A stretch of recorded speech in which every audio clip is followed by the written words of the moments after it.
Ndabahaye mwirwe mwese nshuti banywanyi bacu mwebwe mubana natwe mu biganiro n'amakuru tubatunganiriza ngaha kuri Iyakure TV. Iyakure TV ni imbonesha kure imwe rudende ibashitsa ko amakuru yizegwe, amakuru atosoye, amakuru aba yatohojwe n'itsinda ry'abamenyesha amakuru b'inzobere mu karere k'ibiyaga binini, maze tukayabashikiriza mu buryo bwihuse. Turi kwigenekerezo rya 8 ukwezi kwa karindwi umwaka w'ibihumbi 2025. Niba utarakanda kuri subscribe bikorere rwose, wibuke gukanda kuri like ndetse usangiza abandi ibiganiro byacu. Muri aya makuru turababwira ko ubutegetsi bwa Repubulika ya Demokarasi ya Congo bwamaramaje bukavuga yuko bugiye gushoza intambara ku gihugu cy'u Rwanda. Repubulika ya Demokarasi ya Congo iravuga yuko ibibazo biri hagati y'u Rwanda na Congo ngo bigomba gukemurwa mu buryo bwa gisirikare. Ubungubu abasirikare barenga 60,000 ba FARDC baryamiye amajanja bategereje amabwiriza ya Tshisekedi ngo batangize intambara ku gihugu cy'u Rwanda, bavuga ko aricyo gifasha abarwanyi ba M23. Perezida Tshisekedi amaze iminsi avuga yuko azatera igihugu cy'u Rwanda. Muri iyi minsi rero arimo kugura indege z'intambara ndetse arimo kuzana ibifaru byinshi mu burasirazuba bwa Congo hafi y'igihugu cy'u Rwanda. Muri uyu mugambi kandi ubutegetsi bwa Congo burimo gukorana n'igihugu cy'u Burundi. Abasirikare b'u Burundi nabo ngo baryamiye amajanja biteguye gukorana na FARDC ndetse no gukorana n'interahamwe za FDLR hagamijwe guhungabanya umutekano w'igihugu cy'u Rwanda. Ubutegetsi bwa Congo buravuga yuko buzatera igihugu cy'u Rwanda nikitavana abasirikare bacyo ku butaka bwa Congo. Umuryango w'abibumbye ndetse n'ubutegetsi bwa Congo bashinja u Rwanda ko rufite abasirikare muri Congo, ndetse Congo u Rwanda rufasha abarwanyi ba M23. Ni ibintu u Rwanda rwiyamirije ndetse rukabitera utwatsi. Kuri ubu ngubu rero ubutegetsi bwa Congo buravuga yuko bumaze kurambirwa nubwo bwasinye amasezerano y'amahoro n'igihugu cy'u Rwanda. Ni amasezerano yasinyiwe i Washington muri Leta Zunze Ubumwe za Amerika. Muri aya masezerano ubutegetsi bwa Congo bwemeye kurandura burundu inyeshyamba za FDLR zibangamiye umutekano w'igihugu cy'u Rwanda. Muri aya masezerano kandi u Rwanda narwo rwemeye kuvanaho ingamba zarwo z'ubwirinzi. Ubutegetsi bwa Congo ndetse na Leta Zunze Ubumwe za Amerika bakavuga ko izi ngamba z'ubwirinzi u Rwanda ruzavanaho ari abasirikare barwo bari ku butaka bwa Congo bagomba kuvayo, maze amahoro agahinda mu karere k'ibiyaga binini. Ubutegetsi bwa Congo bumaze iminsi buvuga yuko ibibazo byose biri mu buseruko bwa Congo ngo byatewe n'igihugu cy'u Rwanda cyinjije abasirikare muri Congo kigiye gufasha M23. Ubu rero Tshisekedi ndetse n'abasirikare biwe bariye karungu, baravuga yuko bagiye gutangiza intambara ikomeye cyane ku barwanyi ba M23 ndetse no ku gihugu cy'u Rwanda. Kugeza ubu turiko turavugana ku igenekerezo rya 8 ubutegetsi bwa Congo bwamanuye abacancuro kabuhariwe. Abacancuro bagira ku 3,000 barimo abacancuro ba Black Water n'abacancuro bo muri Leta Zunze Ubumwe za Amerika barwanaho rukomeye. Abacancuro ba Black Water barazwi cyane kuko barwanye mu gihugu cya Iraq, barwanye mu bihugu nka Syria, barwana muri za Libya ndetse n'ahandi henshi ku isi. Aba rero nabo bamaze gusesekara mu mujyi wa Uvira ndetse abandi bari mu mujyi wa Kisangani. Ubutegetsi bwa Congo kandi bwakoze ku bitwaro biremereye cyane. Indege z'intambara kabuhariwe zirimo Sukhoi Su-30 ndetse n'izindi ndege kabuhariwe za kajugujugu zirimo kugera mu bice bitandukanye by'ubuseruko bwa Congo. Abarwanyi ba M23 bamaze iminsi basohora amatangazo bavuga ko ubutegetsi bwa Congo burimo gutegura intambara. Ni mu gihe kandi abarwanyi ba M23 bari mu biganiro n'ubutegetsi bwa Congo. ni ibiganiro birimo kubera i Doha mu gihugu cya Katari. Gusa abigweza ivya politike barabona ko ibiganiro hagati y'ubutegetsi bwa Congo n'abarwanyi ba M23 ntacyo bishobora kugeraho kuko ubutegetsi bwa Congo bwamaze guhitamo inzira y'intambara. Umunyamabanga uhoraho wa M23 Bwana Benjamin Mbonimpa yongeye gutangaza ko ubutegetsi bwa Congo burimo kurunda abasirikare benshi n'ibitwaro biremereye mu gace kagenzurwa na FARDC kegeranye na M23. Harimo kuza abasirikare benshi ku mirongo y'urugamba ndetse ngo barimo kuzana ibitwaro biremereye. Bano basirikare bakiyongeraho abacancuro benshi barimo kuza ku rubuga rw'imirwano. M23 nayo igateguza ko byanga bikunda izirwanaho kandi ko izarengera abasivile bazaba barimo kurenganira muri iyi mirwano igiye gutangizwa na FARDC n'abacancuro bayo. Mu cyumweru gishize inama y'abaministre yarongowe na Perezida Tshisekedi muri Congo yemeje yuko intambara ariyo igomba gukemura ibibazo mu burasirazuba bwa Congo, ndetse amakuru akemeza yuko Tshisekedi yahise atanga amabwiriza ku gisirikare ko bategura abasirikare 60,000 bakaza mu buseruko bwa Congo guhangana na M23 n'igihugu cy'u Rwanda. Tshisekedi avuga yuko agiye kurasa M23 akayivana mu mujyi wa Bukavu ndetse na Goma. Amakuru yizewe akemeza ko Tshisekedi agambiriye gutera igihugu cy'u Rwanda. Mu minsi ishize FDLR, SADC ndetse na FARDC ubwo bari mu mujyi wa Goma bari barundanyije ibitwaro byinshi mu mujyi wa Goma, ndetse byamaze gutahurwa ko bari bagambiriye gutera igihugu cy'u Rwanda. Ibingibi Perezida wa Repubulika y'u Rwanda nyakubahwa Paul Kagame yabigarutseho ku igenekerezo rya 4 ukwezi kwa karindwi ubwo bari barimo kwizihiza umunsi mukuru wo kwibohora kw'igihugu cy'u Rwanda. Perezida Kagame yavuze yuko ibitwaro byari birundanyirije mu mujyi wa Goma bitari ibitwaro byo kurwanya M23. Oya rwose, ahubwo SADC, FARDC na FDLR bari mu migambi ikomeye cyane yo gutera igihugu cy'u Rwanda.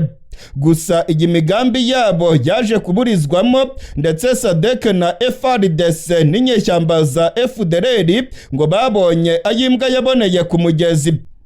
Muri iyi minsi rero ibyifuzo ndetse n'ibitekerezo bya Tshisekedi byose yabishyize ku ntambara. Biragaragara yuko icyuka cy'intambara kirimo kwiyongera mu karere k'ibiyaga binini.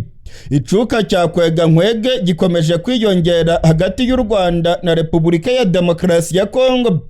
Abahinga mu bya politike baravuga ko intambara yatangiye kunuka.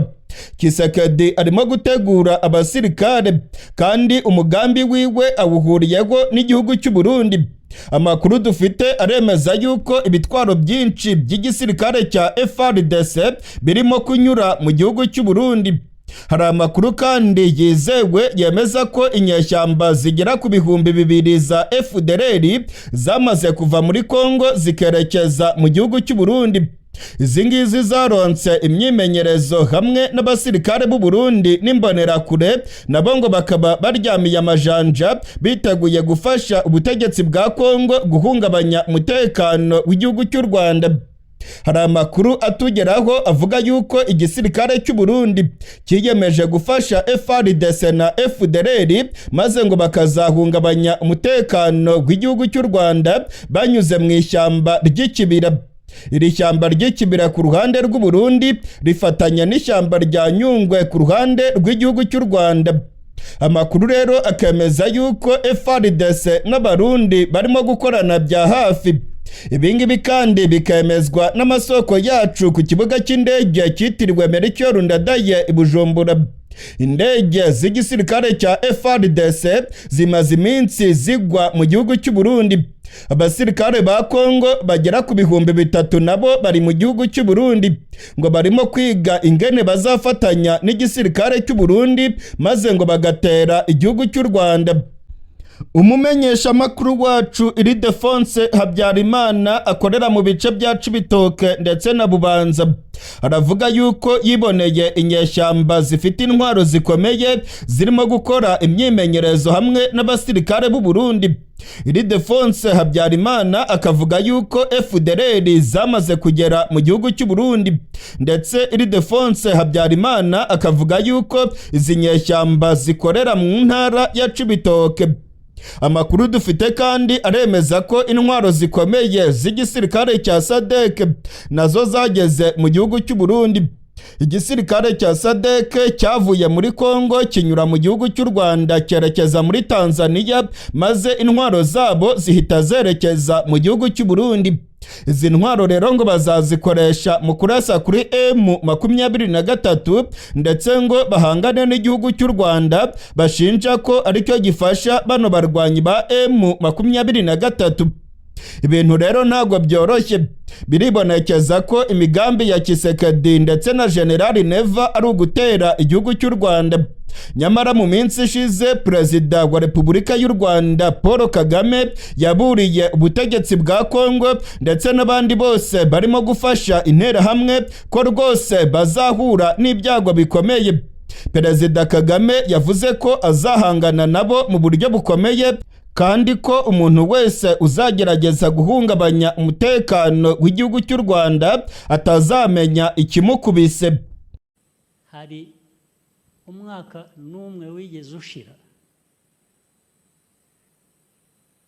umwaka wigeze ushira na rimwe tudasubiyemo ikibazo cy'interahamwe cya FDLR riri hakurya hariya.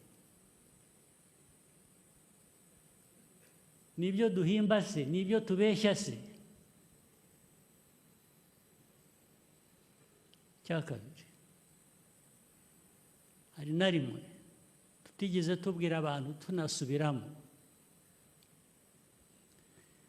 ukuntu muri aka karere harimo ideology ijyanye na genocide, ijyanye n'ibyabaye hano mu Rwanda byo kwica abantu ukabicira icyo bari cyo. Hari ubwo tutabisobanuye, hari aho bitazwi ko byanditswe se, ko byanaganiriwe si yose ikabiha n'umunsi ikabivuga, bigeraho bikarigita gusa bikazimira. Hari umunsi n'umwe tutigeze twamagana abayobozi muri aka karere bafata mikoro nk'iyi bakigisha abantu kwicara abantu icyo ari cyo.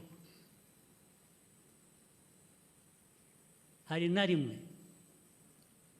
tutigeze dusobanura amateka ajyanye n'ukuntu abantu bavuga Ikinyarwanda bari hakurya y'imipaka y'u Rwanda nka ba nyiri ibyo bihugu nyuma yo guca iyo mipaka. Bihuriye he n'u Rwanda? Twebwe u Rwanda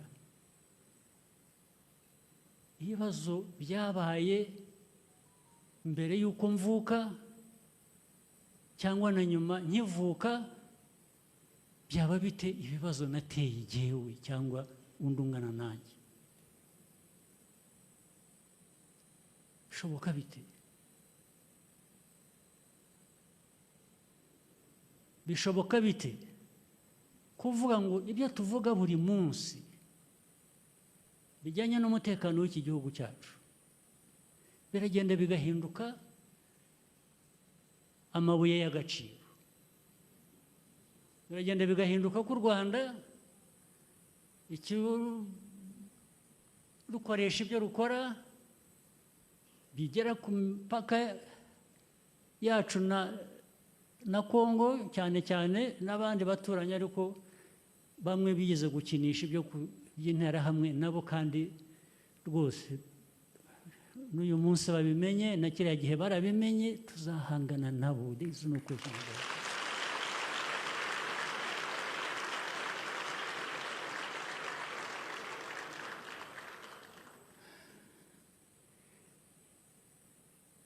abaturega ko dukoresha ibyo dukora kurinda abanyarwanda, kurinda igihugu cyacu, ko ari amabuye y'agaciro, nibo biba amabuye y'agaciro muri Congo.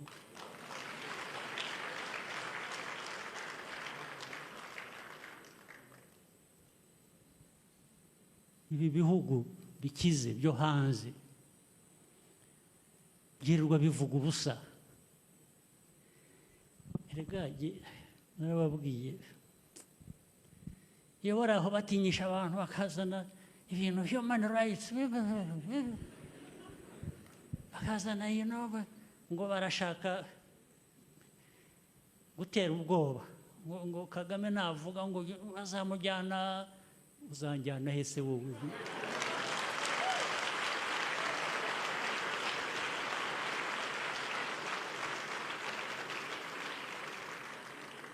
Wamvana he ko nza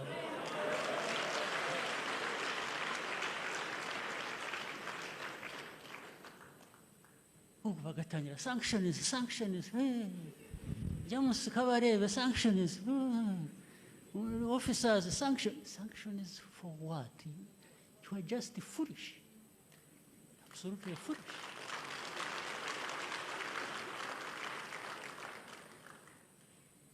Anybody dares